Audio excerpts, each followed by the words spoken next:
Hey guys, welcome back to the next episode of the Physique Science Podcast. This is your co-host Sohee Lee with Dr. Layne Norton. Hey guys, what's going on? And today we have a very special guest. We've got Dr. Jeremy Loenneke on board. Hi How's it going? Jeremy. Do you want to tell us a little bit about yourself? Well, first off, hang on, before we get started, Jeremy, I have a very important question to ask you. Have you consumed any alcoholic beverages tonight? I have not. I have not. And Ah. I have to answer that question. Oh, man. Well, you guys are still in for a treat. Jeremy is the most intense person I know, and one of the funniest people I know as well. So he always never disappoints. So thank you for being on with us, Jeremy. And like Sohee said, tell us, for those of our listeners who aren't familiar with you, tell us about who you are, what you do, and how you got involved in, I don't want to say the physique industry, but kind of physique and muscle building research. Sure. I'm a new assistant professor at the University of Mississippi. I compete competitively in science only right now. I started off a long time ago in bodybuilding. Kind of got interested in that, transitioned into powerlifting. Been a proud member of team for a long time as well. My man, and for those that don't know, Jeremy, you still have the original Team Norton shirts that we made back in 2007, and it literally has holes in it, and he still wears it for every speech under his clothing. So we're very honored he does that. Classic. It's the best shirt I own, hands down. But no, I did my undergrad work at Southeast Missouri State. Went up to Illinois for an internship, and that's really where my research interest kind of got started. I was working with Dr. Huey up there. So kind of got a taste of animal research, where I met Layne and Chris Foss, two of my best friends now. And when I was up there, I saw Layne and kind of doing some blood flow restriction stuff with some knee wraps. That was absolutely ridiculous. And they kind of were telling me a little bit about it, and I instantly didn't believe them. And I had already read a paper about it before, but I was an undergrad, so I thought I was just not understanding what I was reading. But I went back and I started reading a lot about it. Went back to Southeast, did my master's there, then went to Oklahoma, and kind of really focused on blood flow restriction, and I'm carrying that over to my new position at University of Mississippi. We have a few studies with blood flow restriction going on right now. So that's basically about me. I've done bodybuilding, powerlifting. So I enjoy that, but now I just do science. Yeah, definitely that's your passion, and you're one of the best scientists I know for sure in terms of the pure spirit of being a scientist. Whenever Jeremy's giving a talk, he always says, I'm not trying to sell you on blood flow restriction. I don't care if you do it or not. I'm just telling you what the science says. That's it. But so tell us a little bit about blood flow restriction. So like you mentioned, I started, since I love to talk about myself, I got into doing blood flow restriction because I read this huge meta-analysis of hypertrophy. I think it was in the Journal of Strength and Conditioning Research. And this Katsu training kept getting talked about. And when I looked at the data, I was like, wow, this stuff sounds pretty amazing. And then I looked up what it actually was. And that these people were applying, cuffs to limbs and, restricting blood flow and all this sort of stuff. And I was like, well, I had the same response you did. I'm like, that sounds stupid. And also the cuffs, I looked into getting the Katsu cuffs, and they were like $10,000. So I'm like, yeah, I'm a graduate student. That's not going to happen. But I started experimenting with a few different things. I tried, fitness bands, and that didn't really work. I tried using the old Harbinger belts, like the Velcro belts, to restrict blood flow. But what I found that seemed to work, just anecdotally, in terms of producing what seemed to be the purported effects of during exercise was knee wraps, using knee wraps on the lower limbs. And so I'll lead in with that and take full credit for all the research that you have done since then, since you saw me do it. But no, you've really done an incredible amount of research. So for our people who aren't familiar, tell us a little bit about what blood flow restriction is and why should they care?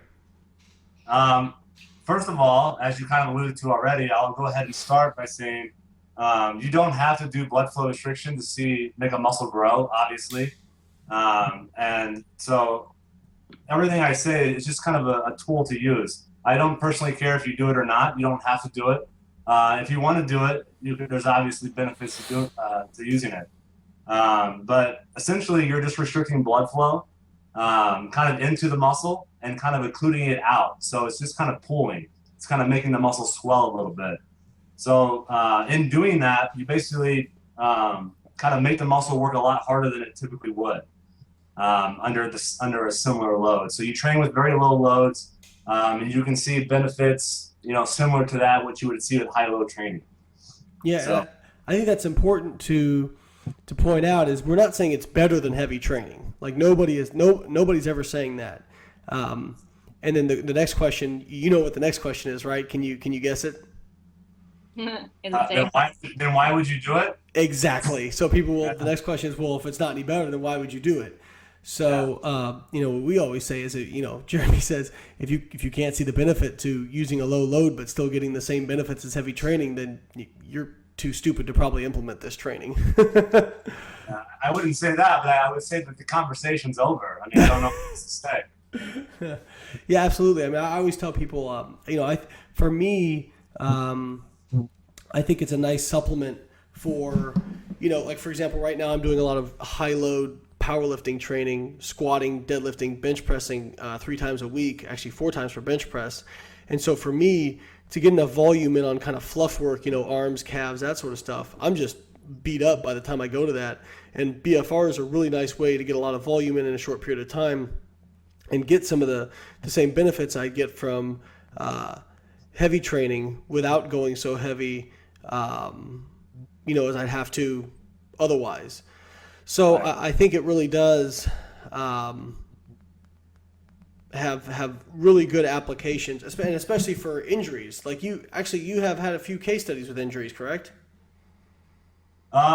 We've had one, but there's been a few other people who've published on it as well. So it's kind of interesting because there's a little bit of research on just applying blood flow restriction just by itself.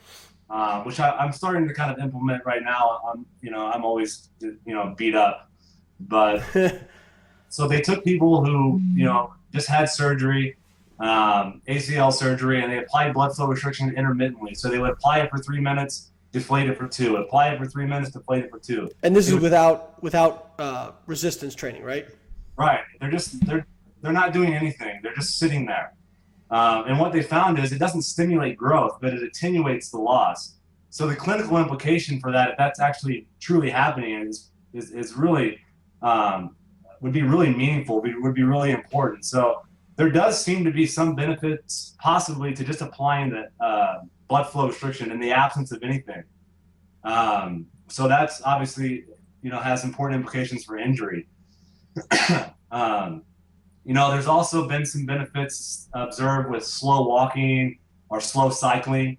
That's really going to be dependent upon training status. If you're somebody like Layne Norton and you want to make the muscle grow by walking on a treadmill, you're probably wasting your time. But it might help him maintain. But if you really, really want to see the similar adaptations to high-load training, then you need to do it with resistance training. So at 20 to 30% of your max. So your max is 100 pounds, you use 20 to 30 pounds for 3 or 4 sets of higher repetition work. But sometimes people will cite it's been observed that blood flow restriction is similar to that of high-load training, and then they'll cite Abe's walking study, which is not the same. You're going to get some meaningful increase, but it's not anywhere close to what you see with low training with blood flow restriction. Jeremy, can you give us a better idea of who would benefit, what kinds of people would benefit from BFR? Is it only people who are injured? Is it people who, can women do it? Is it all populations, all ages? Yeah, good question. So uh, the observed benefits have been observed in, men, women, young, old, trained, untrained. So we've seen a lot of benefits in several different populations. I think in general, for the population that we're probably talking to, it probably would serve as a great supplement to their normal training, as long as they keep it in context with their, total training volume. So, if they're blasting a muscle group with like 4 exercises, does adding blood flow restriction on at the end of that going to make a big difference? Probably not. But if you keep it in the context, of your overall volume, however, that whatever that is, it might be some benefits. So you can train, like Layne does, really, really heavy, and then supplement it with some of that low blood flow restriction exercise. Another way you could do it is, I'm not too hardcore to admit this, but there's some days I just don't feel like training heavy. Yeah. I just don't have it. Right. So it's a perfect time to use blood flow restriction because it's almost dangerous if you're lifting super heavy, and you don't mentally have that focus that day. It takes no mental focus to lift 20 or 30%, or a lot less focus, I should say, 20 or 30% of your max. So that's a couple different ways. Injuries are obviously, it would be of great importance for that as well. The people who probably shouldn't do it, I don't have any data on this, but one thing that, always pops up is people who kind of are at risk for like thromboembolism. So, All right. It's really hard to know if that would be a truly an issue, because typically that's associated with you have long-term restriction, this is such a short-term thing. I don't think it would be a problem, but Jeremy, I'm going to jump in real quick. That's an interesting thing that a lot of people, even in science, don't understand. And I want to make this distinction. A lot of people will compare like the dangers of certain things and say, well, look at this condition where they restrict blood flow and it can cause an embolism, or it can cause, these health decrements. There is a big difference between a short-term acute response and a long-term low-level response, okay? You can see this in multiple pathways. Inflammation, actually look at exercise in general. If I told you that, if I didn't tell you were doing exercise, and I told you I was going to, a scientist, and I was going to do an activity that increased your reactive oxygen species production, that increased, or your free radicals, increased your heart rate, increased your blood pressure, increased inflammation, would you sit there and say, oh yeah, that sounds healthy? Right, no, right. You would say, no, that's bad for you. But exercise does all those things, but it does it on an acute scale. And it's almost like, this may be lack of a better term, it's like a vaccine almost, okay? You give your body a controlled dose of that stressor, and it becomes better at handling that stressor, right? We don't have, at least in healthy people, we don't have runaway inflammation and that sort of thing from exercise. So I kind of, and you can give me your opinion, Jeremy, I kind of would view blood flow restriction in that same vein. You're talking about a very, short-term, issue with this that's much different than a long-term kind of clinical problem. Right, absolutely. And I think, the only other thing I would talk about, just, briefly, because I don't think it gets talked about enough, is, again, I don't know if it would be an issue with this, but if people have had like, maybe breast cancer, they had lymph nodes removed. Oftentimes they don't let them have blood pressure taken on that arm. So I would just go ahead and probably not do blood flow restriction either. There's no data on that, but that's just kind of using your head. Yeah. So I don't know that would be a problem, but I probably wouldn't, test it out. But, we've used it on so many populations,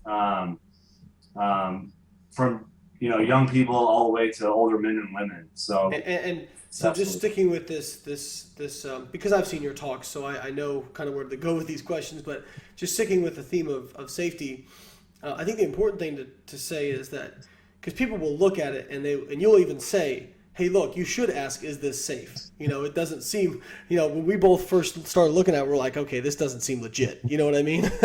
But again, if you go looking through the safety data, you can't find anything that says it's not safe, with the exception of one case study, which I'd like to get your perspective on.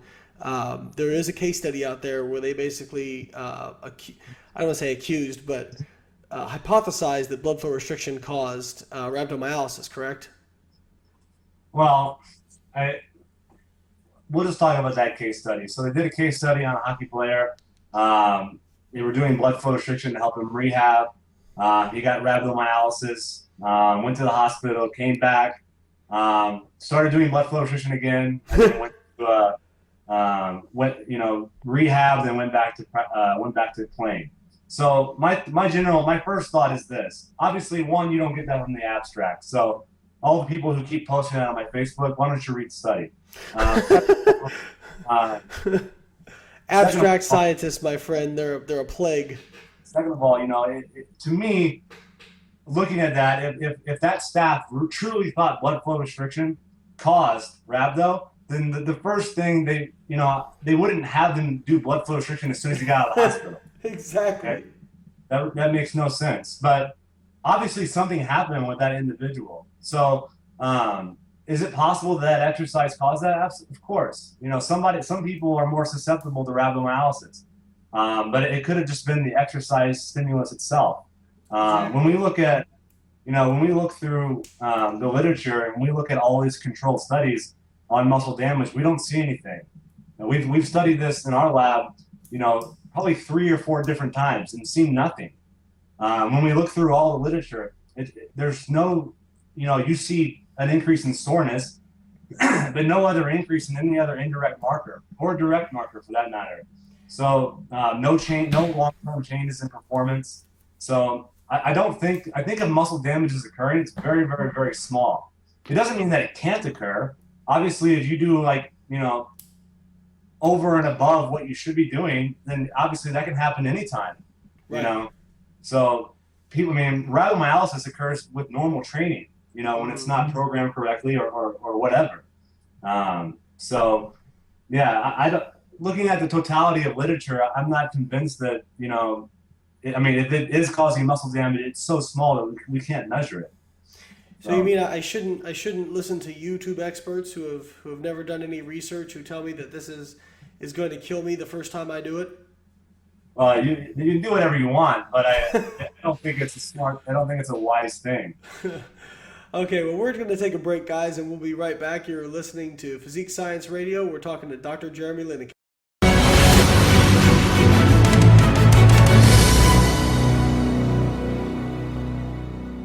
Hey, guys. One of the things that's always on my mind is how can I give back to the industry that has done so much for me? That's why we formed the Layne Foundation. The Layne Foundation is a philanthropic initiative to raise money for grad school level research that is going to contribute to the fitness industry. It is 100% tax deductible, and 100% of all your donations will be paid out to students. If you'd like to donate, you can go to biolayne.com, click on the About tab, and click on Layne Foundation, and you can put your donation in through there. Or, if you're a student and you'd like to apply for a grant, please go to biolayne.com, click the About tab, click Layne Foundation, and you can find the applications online there. Thank you guys so much, and I'm looking forward to all the great research that comes from these donations. Hey guys, you know me, and you know I love cooking up macro-friendly option meals. But sometimes when I'm always on the go, that's just not an option. So when I'm on the go or can't cook a meal, I love Quest bars. You know I love protein and fiber, and these are packed with 20 grams of high-quality protein and super high in fiber. And it's easy to stay on target when you've got Quest bars that you can bring with you anywhere. They're delicious compared to other bars that taste like bricks and leave you feeling gassy and bloated. So pick up a bar of Quest bars today at questnutrition.com, GNC, and Vitamin Shop. Also, follow them on Instagram at Quest Nutrition and youtube.com/Quest Nutrition for great recipe ideas to keep you on your goals but eating delicious.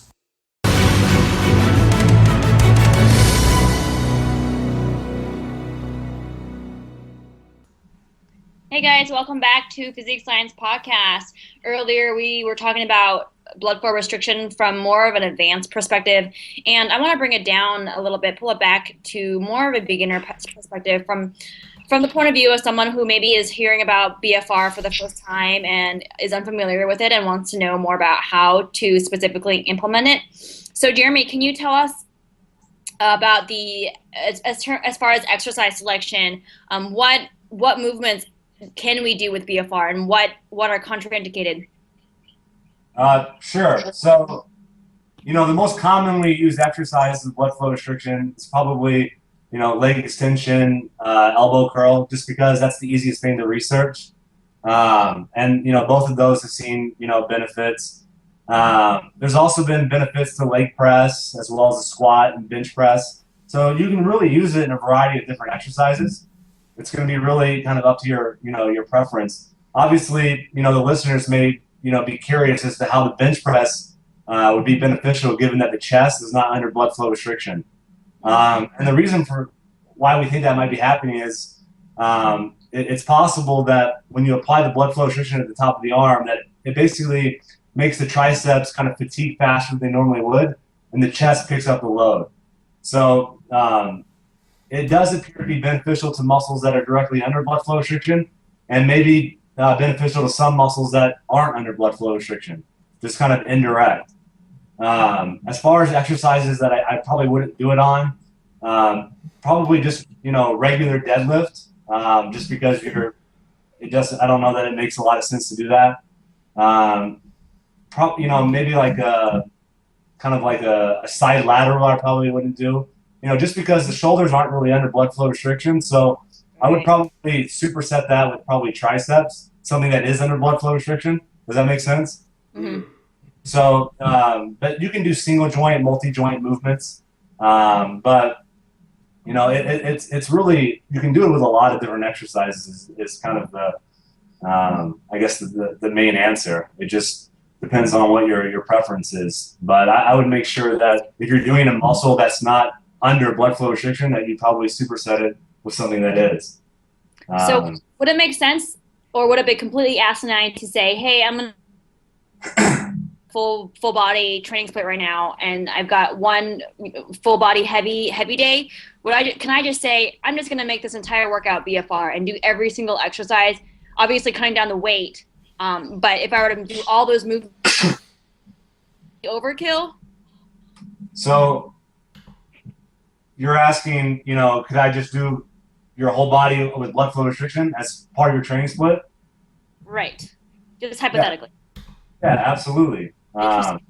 So, you obviously could do that. I kind of did a modification of that where I was training with very high frequency. I would train heavy upper body, and then that day, I would finish with blood flow restriction lower body, and the next day I would do heavy lower body and finish with blood flow restriction upper body, and then I would just keep doing that repeatedly. So I did that for a while and had some success. But it really depends on what your training split is. So people consistently ask me, what is the optimal program? And that's really an impossible answer. It's just kind of like, well, what kind of program would I use? I'm like, I don't know. I don't know what you do. But I think hypothetically, absolutely, you could do that. So there are lots of ways to approach it. Absolutely. I think, like we said earlier, I think most people who are listeners probably would benefit from, if they wanted to do it, by supplementing it to the end of their workout. Instead if you have leg extensions left, instead of doing that heavy, do it with blood flow restriction instead. Lower the load, lower the stress a little bit. Yeah.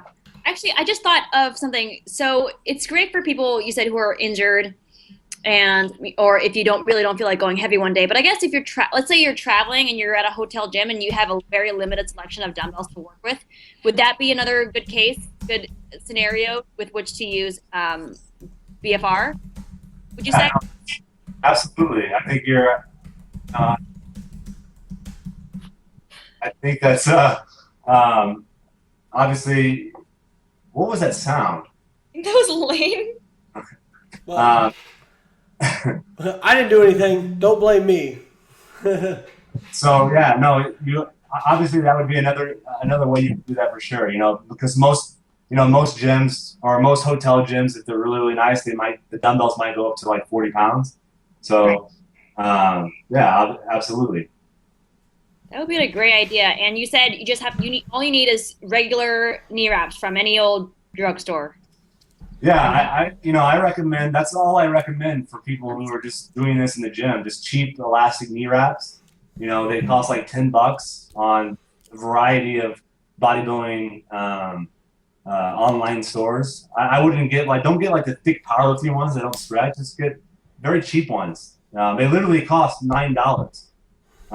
So, with the hotel, one of the things that we were doing when we were in Australia, we were kind of running people through circuits. So, which is perfect if you don't have any weights. We had people doing body weight squats, and then they would just go do calf and body weight squats, calf raises. So they're getting a good workout under blood flow restriction. It's basically augmenting what the workout would be. Yeah, Jeremy. Now the next question that comes up, kind of a next logical step is, so you're wrapping with knee wraps. How tight should people wrap?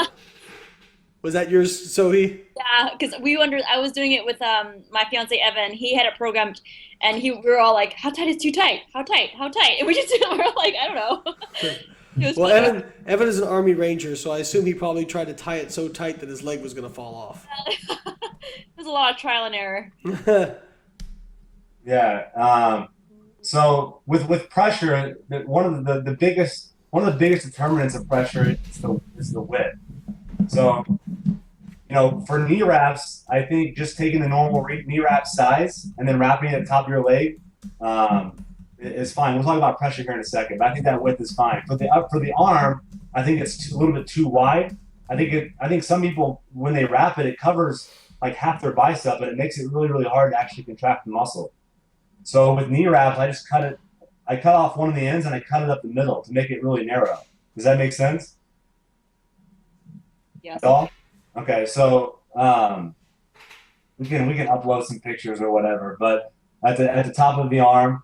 But as far as pressure, it doesn't need to be so tight that you're cutting off blood flow. So if you're wrapping it and you're in pain before you start exercise, it's probably way too tight. So I recommend just looking, kind of monitoring the workload for how tight the pressure is. So if you wrap it and you're not in pain before you start exercise, but you can't get even close to 30 repetitions in 3 sets of 15.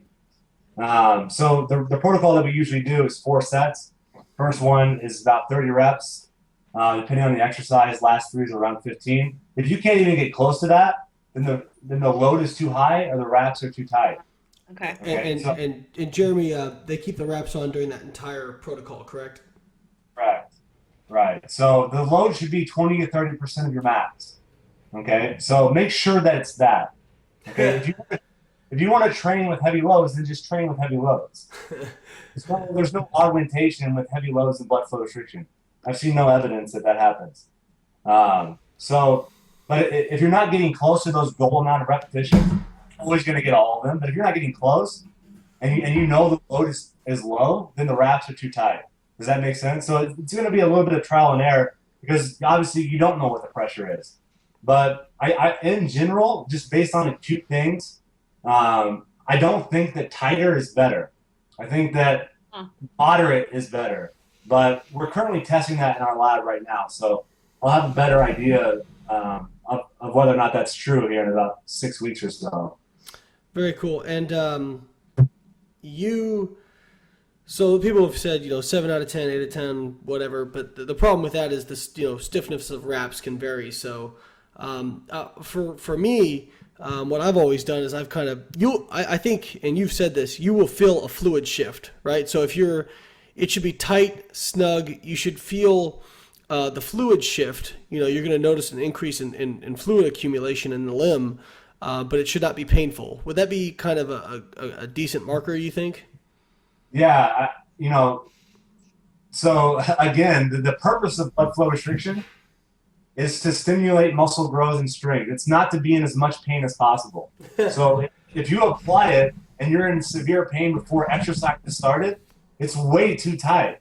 So it's not to say that you're not going to feel discomfort from this exercise. You certainly will.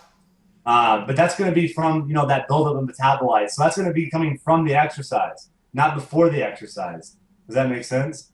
Absolutely. Mm-hmm. So I think some people, I get a lot of messages for people saying, well, I applied it, but I wasn't in pain. I don't think I did it right. It's like that's not the purpose of blood flow restriction is not to be in pain. Okay. Again, that may happen, but I don't personally actively seek to be in pain. I don't personally enjoy it. But whatever. That's a different conversation, I guess. If that's great to do. You're not hardcore enough. Get off our show. Yeah, I guess. But. No, I mean you're right, and this is our kind of our crux of flexible dieting versus quote unquote clean eating. A student who is a current client of mine, she's doing her master's, and she's actually going to set up I don't want to give too much away, but she's going to set up a flexible dieting versus essentially clean eating study. And so people have asked, well, do you think IFYM or flexible dieting is going to be better?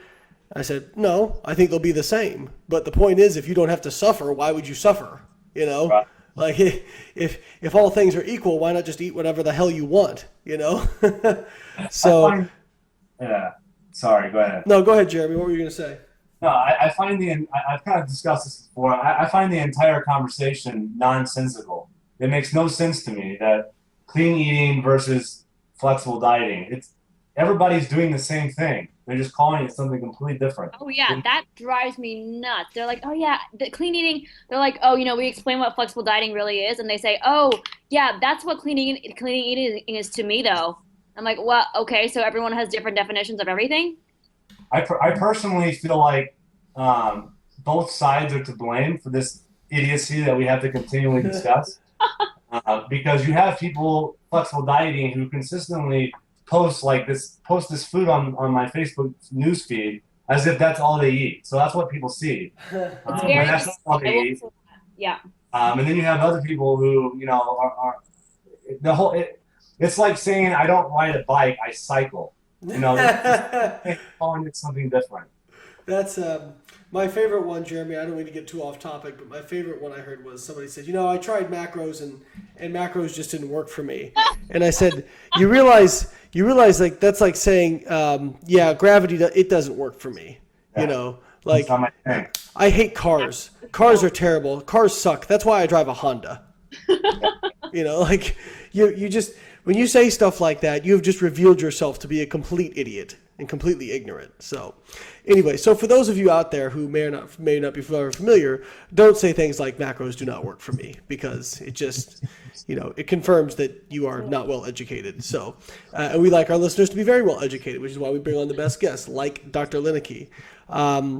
So we're actually going to take a quick break, and when we come back, we'll have some more rants, I think, with Dr. Loenneke. I sense him heating up over there, which is good. We like it when Jeremy gets a little fired up. He always has some good rants. So we will return here in a minute. You're listening to Physique Science Radio.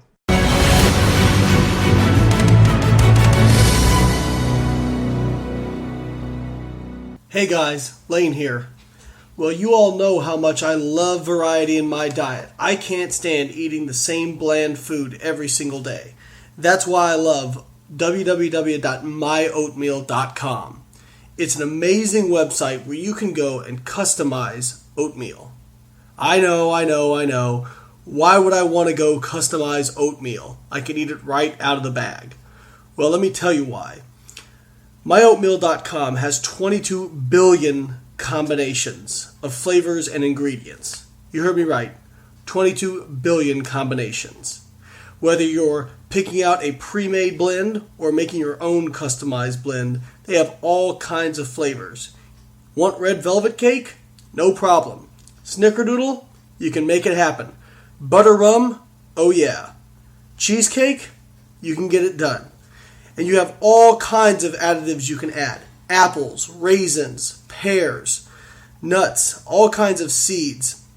and you can sweeten it any way you want. Need to eat gluten-free? No problem. They've got it. The best part of it all, the macros are listed as you're customizing your blend, and they change depending on which ingredients you add. Eating a little bit lower carb? No problem. Choose ingredients that make your carb count lower. Need more protein? Add higher protein ingredients. You can customize your blend to make it almost any breakdown that you want, and the prices and macros change as you change your blend. So go on over to www.myoatmeal.com and check out some of the blends that have already been made, or be adventurous and make your own. That's myoatmeal.com. Check it out, guys.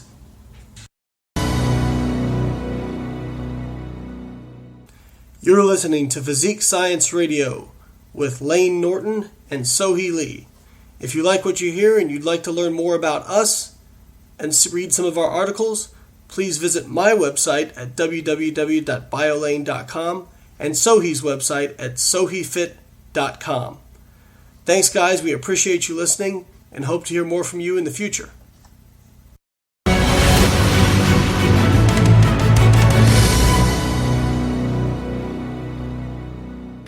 We're back on Physique Science Radio. I'm your host, Layne Norton, and we're talking to my good friend, Dr. Jeremy Loenneke. And over break, Sohee, you had a question that is very important, actually, because there's so many things that go into BFR in terms of, people just get intimidated by it because it's so kind of different. Well, you asked about, what was your question? Well, it was a really basic question that I think that we overlooked as we got into the details of BFR. But the most basic question is, where would the BFR wraps even go on your body? Right. So not around the neck, not around the knees, not around there's only two places they go. At the very top of the arm, at the very top of the leg.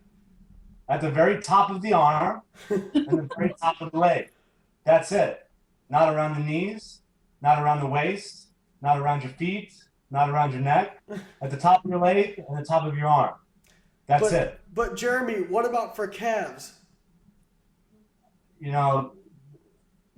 you restrict at the top of the leg, I don't even know how to answer that question.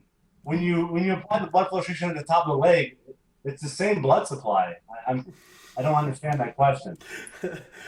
So for those who don't know, and actually, you know what? I make fun of people who ask that question, but I actually, when I started doing BFR, before you started doing all this research, I used to wrap below the knee. And what I found was I couldn't understand why calves were just infinitely more painful than every other muscle group when I was doing that. And reading some of your research afterwards, I probably realized that because that joint is so small, that the wraps were probably too thick or too wide a cuff for that joint. Yeah. So if you have, like, the bigger the area, the more pressure it takes to restrict blood flow. So anybody, obviously I was doing it around the knee too, because, Layne Norton was my hero and I'm trying to do what he's doing. And I'm in severe pain in the side of the gym. But and that is painful when you do it that way, boy. Whew. Yeah, I don't even want to say that wouldn't be effective. I just think it's a safety concern more than anything. When it's not a necessary safety concern. When we can still restrict blood flow at the top of the leg. So the reason why it was so painful is that you were essentially under arterial occlusion, which is not the goal of blood flow restriction, because there's very little meat around that area. So, you were probably, had zero blood flow whatsoever. And that's an important distinction that, you really want to restrict venous return. You're not trying to, I think there's going to be some restriction of arterial delivery of blood, but you're trying to really restrict the venous return, which can be restricted by a lower pressure than the arterial delivery, correct?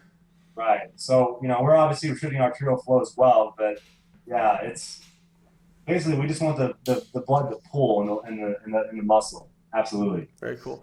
So, do you have any other questions for you? Because I want to answer a really, really sexy, sciencey question. I just had another basic follow-up that I thought of. Perfect. Fire away. So, from my understanding, BFR wraps go, either the top of the arm or the top of the legs. Do you ever do both at the same time? No, we have not. Just one or the other, right? Yeah. Yes. I don't think it would be a problem, but I don't want to say there's not a lot of data on that model. So I would just recommend one at a time. Absolutely. That makes sense. Do I get to ask my super sexy science question now? So, Jeremy, what what what mechanism do you think might explain why you're seeing these benefits? Why BFR with such a low load you're able to basically replicate similar gains as to what's seen with high load training? So, yeah, good question. I'm just going to go ahead and focus on, since you said similar to high load training, that's the only phase that does that is blood flow restriction in combination with low load training. So I think the mechanisms are kind of additive across these, phases. But low load training with blood flow restriction, what do I think is happening?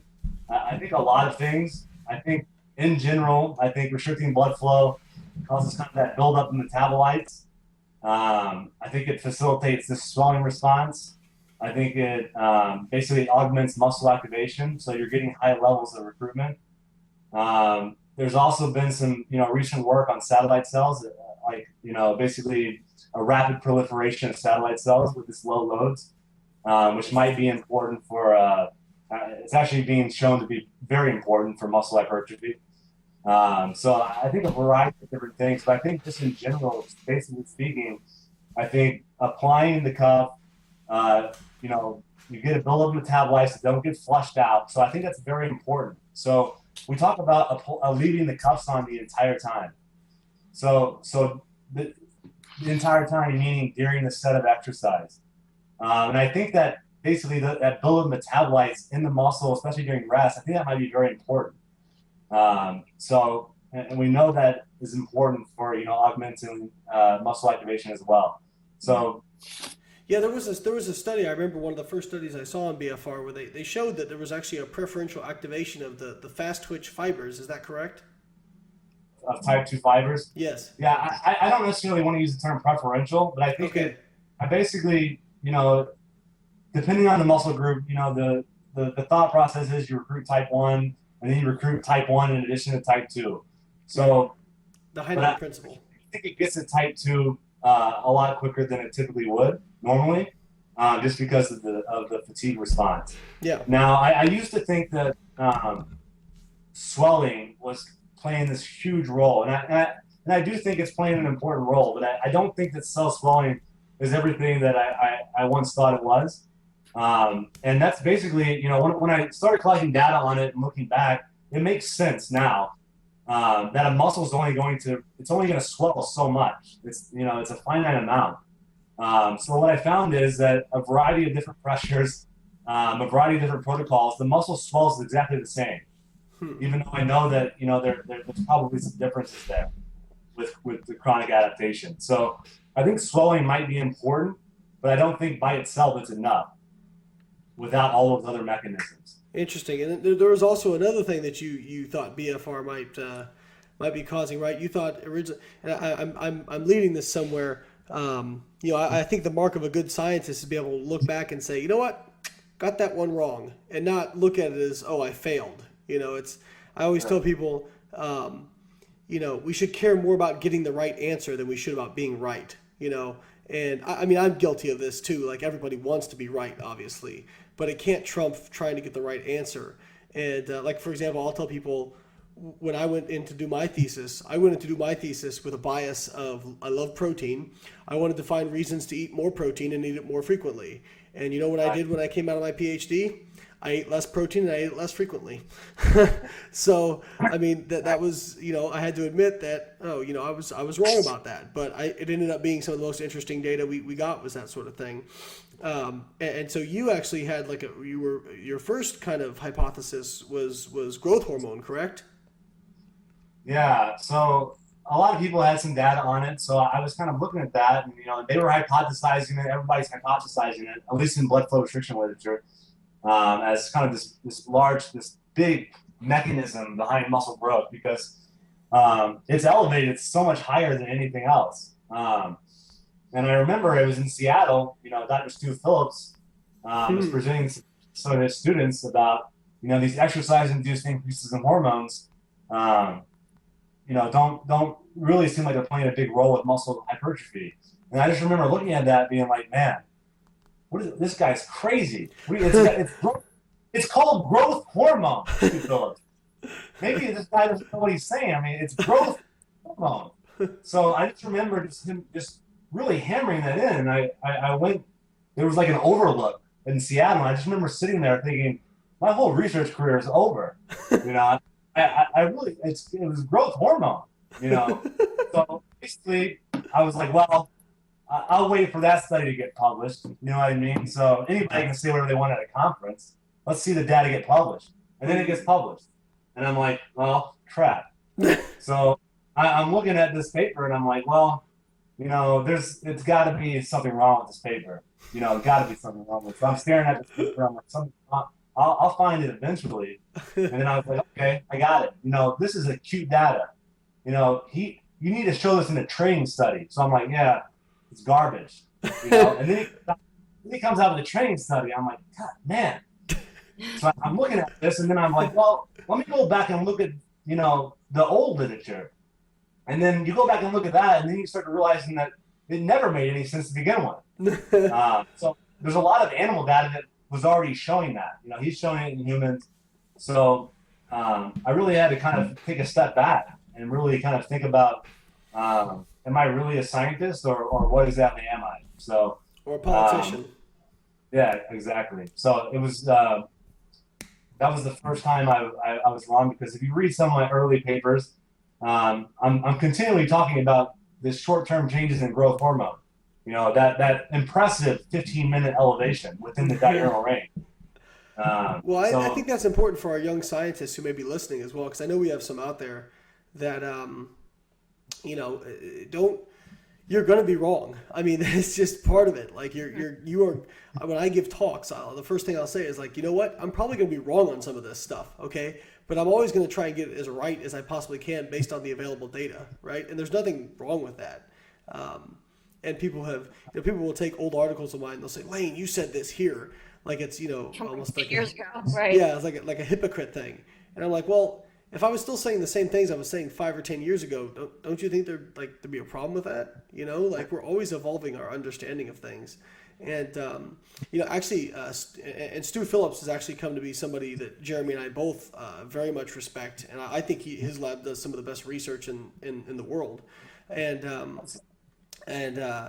he actually, just as an interesting aside, he actually showed that people get so concerned about short-term rises and falls in growth hormone, which by the way, growth hormone is in no way anabolic to skeletal muscle in adults. It's just not, even in long-term.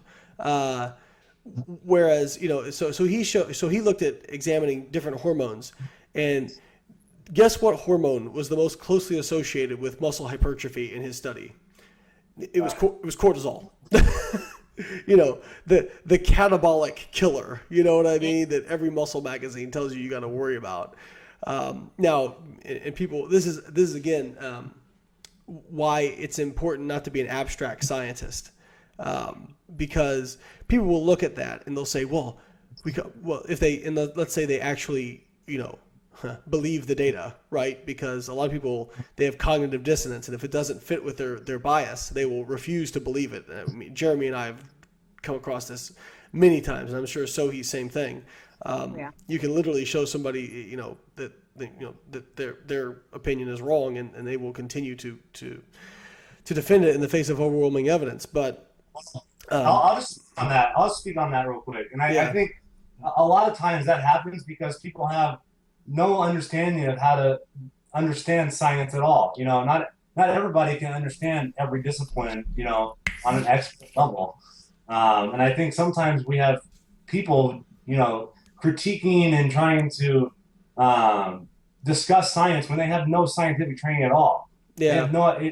I've talked about this before, with I think with Andrea on one of her podcasts before. It's like, I don't get to, you did a lot of stuff with amino acid metabolism. Yeah. If I'm saying something, I'm like, leucine does this, leucine does that, and you're like, well, actually, I don't get to go, well, no, Layne, you go ahead and respect my opinion, because you forgot you've forgotten more about leucine than I've ever known about leucine. You know what I mean? Well, I think somebody, I forget who it was, but they said, no, you're, everybody's like, well, you're entitled to your opinion. And it's like, no, your opinion is not valid. Like if you're not, your opinions don't carry the same weight. Like, yes, you can have an opinion, but if you don't know anything about it, I mean, and part of it is, PubMed and those things are great because anybody can go there and look up research data, right? And I encourage people to do that. But at the same time, if you've never actually been in a lab, if you've never actually conducted a study, don't understand what actually goes into the nuances of data collection, I mean, really, there's no way you can read a study and properly interpret it. I mean, it's just, and that's not me being hateful or anything like that. That's just, I mean, before I actually went and did graduate level research, I didn't know how to interpret studies either, right? So I would look at a study like, for example, the study we were just discussing with Stu Phillips, and I'd say, well, maybe cortisol is actually anabolic, right? Because I would see, it was most closely associated with anabolism. Whereas, now I can look at that and say, you know what, it's not anabolic. What it is that a workout that's going to create, going to be the most volume, be the most challenging, be the most, create the most stimulus for growth is also going to be the most stressful on your body's system, and there's going to be more cortisol released in order to liberate more fuel and those sort of things. It's a fuel response, right? And so, like, actually having been in a lab and doing that research allows me to better interpret that. And again, I'm not saying people shouldn't go out and read research data, but unfortunately we have people who get on YouTube or they get on a radio show or that sort of thing, and they've never actually done any research and give their opinions, and people listen to them because for whatever reason they speak well, or they're funny, or they have a following, or they do some weird thing that everybody goes, oh my God, that's so weird, so it must be good. So to speak to that as a scientist, because you do put yourself out there a little bit in terms of social media. I'm sure that's very frustrating for you. Yeah, I think a lot of the school system has done a disservice with the term research because people are consistently confused on that term. Reading is not research. Reading is just reading. You know what I mean? There's a lot of original research that I can read that I don't have. I don't understand. I don't do that research. I read about satellite cells. I've never researched satellite cells. I have no idea. You know what I'm saying? So I think people constantly go, well, my research has shown this. It's like, what research? Like, are you collecting data in your garage? I don't understand what you're talking about. So I think that's a problem. And I think people, they consistently use that term. They consistently just expect that they're going to understand everything. Science isn't intuitive. There's a lot of science I don't understand at all. There's some techniques in my own field. Like you start talking about, some of that molecular stuff. I've never done that research. I don't know. There's a guy on Twitter, Dr. Lee Hamilton. I'm consistently emailing this guy because he's a high-level researcher. He does a lot of cool stuff. Very nice guy. And I'm like, I'll look at something and I'll kind of have a pretty good idea of what I think it's saying, and I'm like, is this a good study? What's the limitation of this study? Because I don't know. I don't do that type of technique. I know exactly. I do a lot of ultrasound. I work with Dr. Abe, who's, very good with ultrasound. So I know a lot of things about the ultrasound that you can never know unless you do the ultrasound. Exactly. So yeah, I think people get upset too early. I think it's okay. I think it's okay to just say, hey, I'm not an expert on this topic. I don't know why that's such a problem. I think a lot of it has to do with egos, especially in the fitness industry. There's a few people out there who have. I got called a disgrace to science by somebody who has never actually done any scientific research themselves, which I thought was interesting. Highly ironic. Wow. What's that? It's highly ironic. Yes, it's like, well, I wrote a book, and it's like, well, that's great. A retarded monkey can write a book. It's it can be it can be frustrating as a scientist, but I think at a certain point you realize you're not going to reach everybody, and you can't. You have to just kind of, I guess, like Jeremy has the best attitude with BFR. I'm not trying to sell it to you, right? Like, here's the data and you can do what you want with it. I mean, you know, for example, reverse dieting. Sohee and I released that ebook, and we got, some people who was like, well, this has never been shown in studies, and et cetera, et cetera. It's like, yeah, and we say that in the book. Like, we say, hey, look, this is our best guess at what may be helpful based on what we've observed with clients, and there is no research data on this particular phase of dieting, but here's what we think may happen. Okay, that's called forming a hypothesis. All right, and that's okay to do in science. You just can't make your claims too strongly. You have to say may and might be and all this other sort of stuff. And I think that's an important distinction is between what you can actually draw conclusions from and what you have to be very careful with. So we're going to take a quick break, and we're going to come back and finish this up. We really appreciate Dr. Loenneke joining us, and you're listening to Physique Science Radio.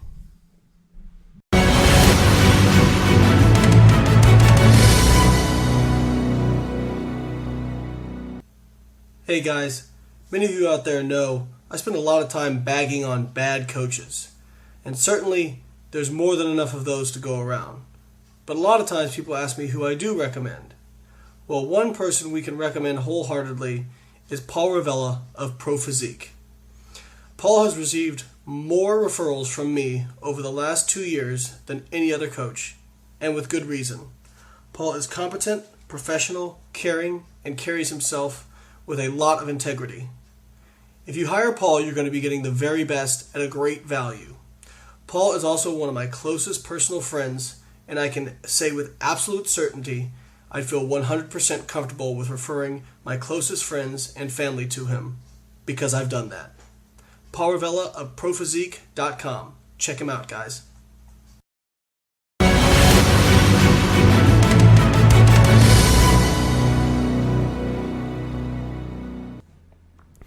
We're back on Physique Science Radio. I'm your host, Layne Norton, with my co-host Sohee Lee and Dr. Jeremy Loenneke. And Jeremy, I want to switch gears real quick. I know we've been talking a lot about BFR, but another really interesting study you did was actually with Dr. Chris Foss and Dr. Lindy Rousseau about Dr. Foss's contest prep. Can you talk about that a little bit? Yeah, so kind of got started when he first did his first show. They worked in a cardiovascular lab, so they were doing a lot of monitoring on him, just kind of his practice. They noticed a lot of interesting things occurring. So the next time, I think it was a couple years later, he was getting ready for his pro debut. We were all at Oklahoma, and we kind of Lindy got the idea to let's try to study him. Studied him 6 months before the show, 6 months after the show. And when I say studied him, she literally included every measurement you could possibly think of. So we had cardiovascular measurements, we had strength measurements, we had body composition measurements, we had measurements of energy expenditure, we had measurements of hormones, measurements of aerobic capacity. So we basically measured everything. So all the way up into the show and then out of the show. So it was really kind of interesting because, as you know, Dr. Foz is an absolute machine. So yes, it was a very well controlled study, and everything was tracked. So it's one of the most well controlled studies that I know of personally. That I have 100% confidence, and he did exactly what he said he did, because he's one of the few people who actually does that. And I mean I have no doubts of the validity of this study because I was coaching Chris at the time. So I was, even though I'm not an author on the study, I was definitely kind of involved in kind of a roundabout way.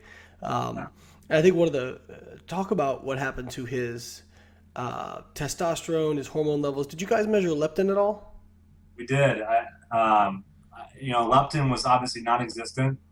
So how do you know about how low it got? I don't. I don't even know if maybe it didn't register. I can't remember off the top of my head, but it was very, very low. Ghrelin was obviously very, very high. It was exactly what we would expect on someone who is basically pseudo-starving, I guess.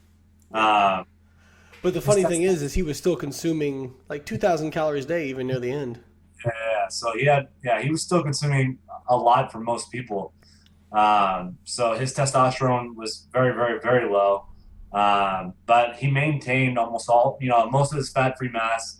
I think he lost, around 2 or 3 kilograms. So, very small percentage of his overall body mass loss. Right, and like at one point I always want to mention with lean body mass is all non-fat tissues. So, when people hear that and they go, "What, 2 to 3 kilograms? That's like 5 pounds of muscle.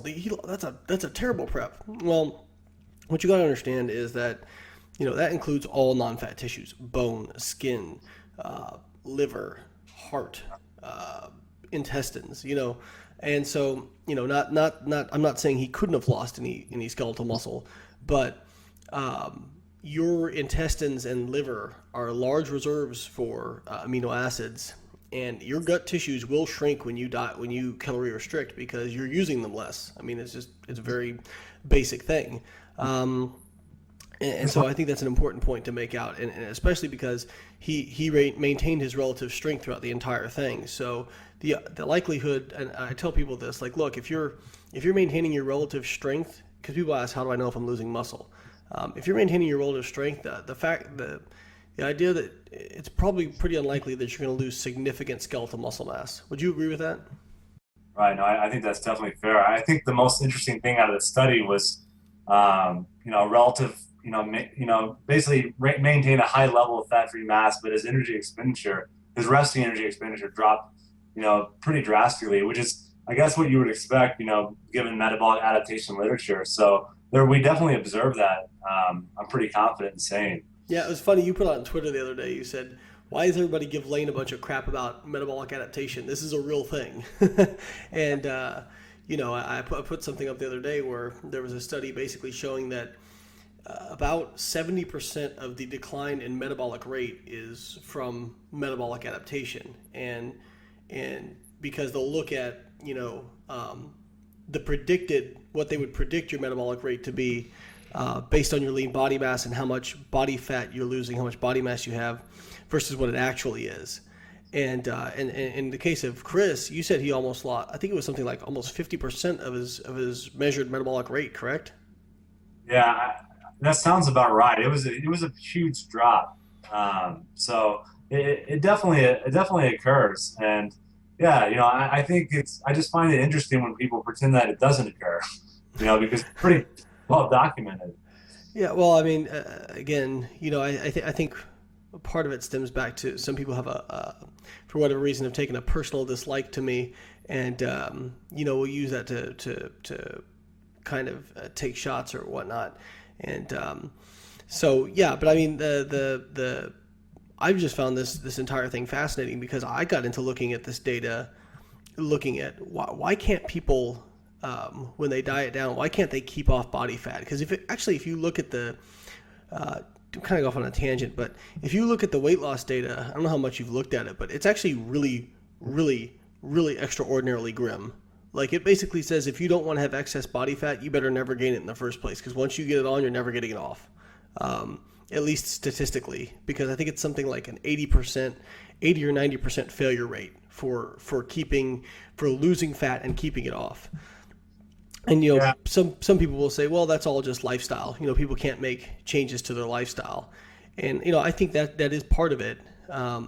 In that people will go on a diet and it's a certain diet, and then when it's done, they'll just go back to eating how they did before, and so they'll gain back the body fat. But I also think part of it is, if you diet for a good period really restrictively, your metabolic rate is so low, you are primed to regain that body fat really quickly. And there's actually a phenomenon out there called body fat overshooting, where a lot of people, not only do they regain the body fat they lost during dieting, but they actually put on more than they had originally. And there's some evidence that you can actually reset your set point pretty interestingly. So talk about Chris and his kind of recovery, because you said you followed him afterwards. Did he, in his post-diet, like, how long did it take for his metabolic rate to get back to normal? How long was it until he was kind of back to normal?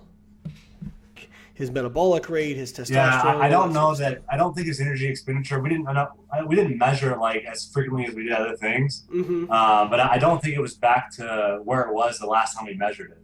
So I don't And think it that, was the baseline. and that was 6 months afterwards. Yeah, I think so. Yeah. So I mean, I think what that shows is that even if you do things right, and obviously Dr. Foss knows what he's doing, and I'm monitoring all that sort of stuff. To get that lean, it takes a toll on your body, and I've always told people the based on this data obviously, but also the Ansel Keys study of basically semi-starvation study in man. Um, the data suggests that however long you diet back down, it's probably going to take you about the same period of time to get back to normal or more. Yeah. And so that's not to plug Sohee and I's book too much, but that kind of come up with this concept of reverse dieting. And again, it's not. I'm like you with BFR, right? Like if you don't want to do reverse dieting, if you don't care about putting some body fat back on, then by all means do whatever you want, right? But I think most people who diet down would love to maintain a little bit more leanness than on the alternative. Yeah. And so the idea. Sorry, go ahead, Jeremy. No, I find it. I posted about this the other day. I find that whole kind of like the reverse diet hypothesis, I guess you'd say. I find it interesting because, like you had said, there's not there's not controlled studies on that, and I think the only way that you're going to be able to study that is through case studies. Right. But I do think it's an interesting strategy, given that the metabolic rate adapts. So it seems like a reasonable strategy to, slowly ramp back out of it versus going back to what you were doing. So I failed to see, I don't know. I just feel like there's so much like so much hatred for the idea. And I'm like, yeah, okay. You're not saying it's, founded in like the greatest, science ever published. Well, it's an idea. Yeah, it's a hypothesis. I mean, and actually we're trying to get research set up to study those sorts of things because I want to know, if it's not any better than just going back, going right back up to a higher calorie level, then, I would like to know. But I can tell you that anecdotally as a coach, looking at individual case studies, that I've seen people who are able to get their amount of calories that maintains their body weight back to normal and stay leaner than they had previously. And no, I agree. And one of the things that, and everybody's different. Like some people respond to it much better than others. But one of the things that's interesting is that, there's, like you said, metabolism can adapt both ways. And I think that's one of the key points. And everybody responds differently, and some people respond better than others. But I always say, like Sohee and I are kind of, I don't want to say sales pitch, but what we always say is like, what's your alternative? Okay, so if you want to maintain that level of leanness based on kind of traditional current thinking, then you have to maintain that deficit forever, right? And I don't know too many people who are going to want to live in a deficit for the rest of their life. And or if you go back to just doing whatever you did before, you're going to rapidly regain body fat. And most people don't want to do that either, right? So what's wrong with this idea? And the other thing that we kind of got, somebody criticized us for, they said, well, just take your calories back up to the maintenance level. And I believe what they mean is your kind of predicted maintenance. And I said, well, there's an easy way to tell that that's kind of misguided. Because if it was truly your maintenance, then you wouldn't gain weight. Right. You know what I mean? Like from a practical standpoint, you wouldn't put on weight if it was actually your maintenance. But I think what we're learning about metabolism, and I'd love to hear your input because I've never actually talked to you about this. But I think we used to think of metabolism as kind of this static thing that your metabolism is what it is and you are what you are. And I think what we're learning more and more now is that metabolism is extremely fluid and it's a moving target. And where you are today may not be where you are 6 months from now or 5 years from now. Yeah, and I think it's definitely, I think as most things in physiology, things are, very dynamic, not necessarily static. And I think, especially with humans, there's such variability from person to person anyway. So I agree. I think it makes sense to me that it would be dynamic. Yeah. Okay. Well, we appreciate you coming on the show, Jeremy. If you are a professor now, so if graduate students or potential graduate students are interested in getting in touch with you, where is the best place to contact you at? Yeah, I would just go to our website. Just you can Google Health and Exercise Science and Recreation Management. It's at the University of Mississippi, aka Ole Miss. My information is on there. So as well as some of our other faculty. So if you're interested in studying skeletal muscle, especially blood flow restriction or some aging, and I would encourage you to email me. Maybe we can get something set up. Or we have a lot of other people who are doing interesting things there as well. We have a good biomechanics department. So if you're just interested in grad school just in general, I would encourage you to check us out. Very cool. And also, they can use Twitter is where you're most active on social media. So where can they follow you out on Twitter? Yeah, you can follow me at your own risk at at JPLOENNEKE. So at JP Loenneke. And if you don't like your paradigms getting challenged, don't follow Jeremy. If you don't like what you believe getting challenged, don't follow Jeremy, because at some point he's probably going to challenge something you believe. Yeah, typically people like what I say, the first couple times, and then I start talking about things that they do, and it's not quite as much fun anymore. What is the saying? Everyone says they value evidence until it affects their bias, and then they no longer value evidence. Yeah, no, that's 100% true. Awesome. Well, Dr. Loenneke, thank you for coming on the show. We really appreciate it. You've been a great guest. I'm sure we'll have you on sometime again in the future as new research comes out. Absolutely. I appreciate you having me on. Well, thanks, Jeremy. You've been tremendous. We'll talk to you later, man. All right. See ya. All right, listeners, thank you for listening to this episode of Physique Science Radio. This is Layne signing off, Physique Science Radio.